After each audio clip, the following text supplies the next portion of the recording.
안녕하세요. 베이커입니다. 오늘날 현대미술에서 마르셀 뒤상과 함께 빼놓을 수 없는 작가죠. 개념미술의 선구자로 활동한 미술가이자 이론가 조셉 코스스입니다. 조셉 코스스의 대표작은 누가 뭐래도 의자잖아요. 하나이면서 세 개인 의자. 오늘은 조셉 코스스의 여러 경향의 작품들 중에서 원앤쓰리 개념의 작품들만 리뷰해 보도록 하겠습니다. 그의 인스타 게시물은 시작인 2014년부터 2025년 3월 현재 276개입니다. 그런데 게시물에 자신의 대표작인 하나이면서 세 개인 의자를 피드에 한 번도 올리지 않으셨어요. 하지만 이렇게 태그된 게시물을 보면 작가님 작품이 소장되고 전시된 미술관과 갤러리를 찾은 다수의 팬들이 인스타에 작품을 올리면서 작가님을 태그했네요. 퐁피두 센터에서 촬영하셨어요. 저도 이곳에서 이 작품을 봤을 때, 와, 미술책에서 나온 작품이다. 그랬거든요. 이 작품에 있어서 오브제 자체는 중요하지 않지만 그래도 좋았어요. 베토벤 교향곡 7번은 그 존재 자체가 어마어마하지만 지휘자 헤르베르트 폰 카라얀이 살아계실 때 베를린 필하모닉의 연주로 들을 수 있었다면 그 감동은 더 커졌을 거예요. 그런 것 같아요. 원앤 쓰리 체어를 퐁피두에서 감상하는 그 행위 자체가 사건인 거죠. 참고로 작품에 사용된 의자는 1950년대 제작된 바우만 체어라고 합니다. 이렇게 퐁피두 센터에 들어가 보면 자세한 작품 정보도 알 수 있어요. 이 원앤쓰리 체어는 모마에 있어요. 같은 개념인데 오브제인 의자만 다르죠. 이 의자는 빈티지 우드 폴딩 체어라고 하는데 디자이너 체어나 가구 회사에 특정되기보다는 접어서 보관할 수 있는 그런 형태예요. 작가가 가장 의자스러운 의자를 선택했을 수도 있고 아니면 작업실에 그냥 놓여있는 의자를 사용했을 수도 있겠다는 생각을 해봐요. 모마도 이렇게 사이트에 들어가면 자세한 정보를 볼 수가 있어요. 영국의 철학자이자 수학자인 엘프리드 노스 화이트헤드는 서양 철학의 2000년은 모두 플라톤의 각주에 불과하다라고 말했어요. 플라톤 철학의 핵심은 이데아죠. 조세 코스스의 원앤쓰리 체어가 바로 플라톤의 이데아론을 시각적으로 옮긴 게 아닐까 하는 생각이 들어요. 오른쪽 의자에 대한 사전적 정의가 의자에 대한 관념이죠. 그리고 가운데 실제 의자는 의자에 대한 관념을 실제로 그대로 옮겨온 거예요. 그 다음이 왼쪽에 사진으로 남은 의자인데 이 사진 속 의자는 관념을 옮겨온 실제 의자의 모사인 거죠. 플라톤에게 있어서 이데아에 가까울수록 진실 혹은 실체인 거예요. 그러니까 의자의 사전적 정의가 의자의 이데아에 제일 가깝고 그 다음이 실제 의자, 그리고 사진 속 의자가 실체와는 가장 멀다고 하네요. 여러분은 이 중에 진짜 의자가 어떤 의자라고 생각하세요? 그리고 이렇게 태그된 게시물에는 코수스의 원앤쓰리 체어들이 자주 등장해요. 게시물로 돌아와 봤습니다. 이 작품은 2015년 10월부터 2016년 가을까지 필라델피아 미술관에서 열렸던 전시의 출품작입니다. 전시명이 레스피라터의 또는 위한 연극인데요. 마르세 뒤상은 말년에 자기 자신을 레스피라터, 호흡하는 사람, 즉 숨쉬는 사람이라고 표현했다고 하네요. 삶과 예술이 분리되지 않고 하나로 이어진 상태라는 의미를 담고 있다고 해요. 이 전시는 조셉 코스스가 마르셀 뒤상에서 영감을 받은 작품들과 박물관 소장품인 마르셀 뒤상의 작품 일부가 함께 전시되었다고 해요. 이 작품 역시 뒤샹의 병거리가 함께 전시되었습니다.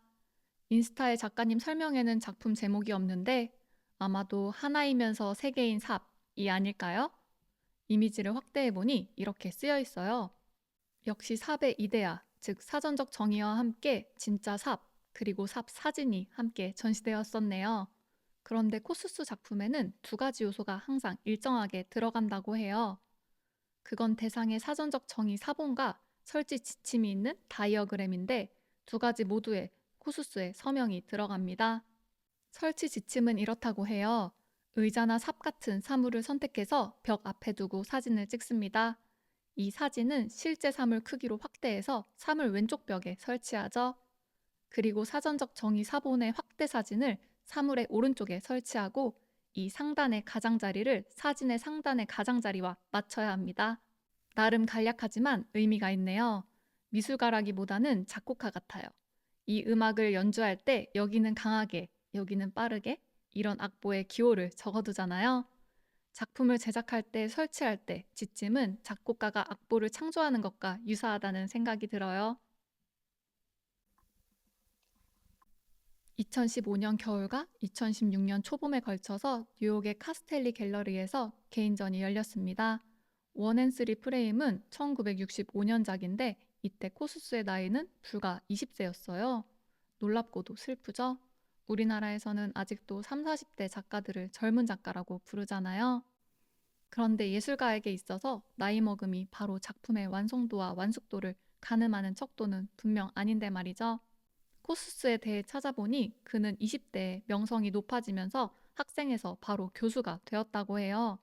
당시 조셉은 로버트 라이먼, 옹카라와 등과 함께 뮤지엄 오브 노멀 아트를 공동 창립했고 이전에 없었던 예술의 형태를 전위적으로 창조했었죠. 아무튼 이 작품은 액자에 대한 원앤쓰리 개념을 전달합니다. 그에게 있어서 프레임은 미술품을 장식하거나 보호하려는 용도라기보다는 오브제 자체로 존재 의미를 가진 대상이었어요.